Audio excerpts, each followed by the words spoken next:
My first quote for Chapter 9 is we work collaboratively because research suggests that when we collaborate, we usually end up with a better outcome.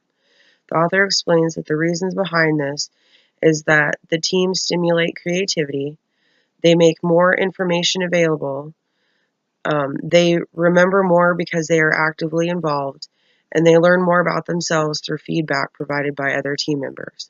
I thought this was important to me because I have recently started working on a team project, and I love that you have the opportunity to bounce ideas off of other people, propose questions, and receive feedback and clarification from them. I like hearing other people's point of views, and then I use them to reassure myself in my way of thinking. My second quote for Chapter 9 is that it is vital for all team members to be on the same page, to have a common perception of how they are working together to achieve a goal. The author conveys that there are many ways of managing conflicts that may arise, and steps that will help you to develop a unified commitment. Team members should be positive, support one another, listen to each other when performing work, and encourage skills and principles needed to achieve goals. A team should establish high standards but keep their goals realistic and reachable.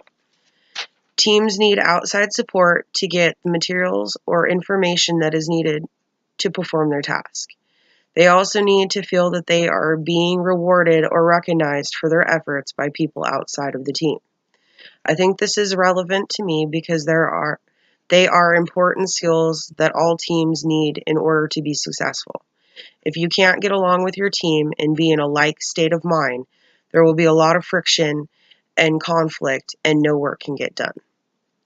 My first quote for Chapter 6 is, interaction is a give and take conversation that occurs when people collaborate. The author states that it is vital because it is how you exchange ideas. Teams should be small enough that everyone can have a chance to participate in the conversation.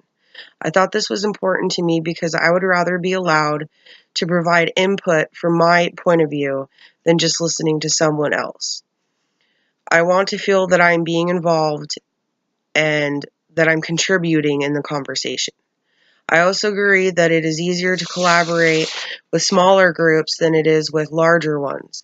There are less personalities to compete with or clash with. My second quote for Chapter 10 is, every meeting should have a goal. Most meetings' intent is to achieve one or more outcomes: sharing information, discussing information, and taking action. The author conveys that sharing information is not a typical meeting, but is a way of presenting information to others without interaction other than the speaker. Discussing information is a give or take conversation with considerable interaction. To take action in a meeting means implementing a solution or decision, solving problems, or making decisions. This was important to me because this is how we structure our employee meetings at work. We share the issues that we are facing, discuss how or what we can do about it, and usually take a vote on what solutions would be the best to take.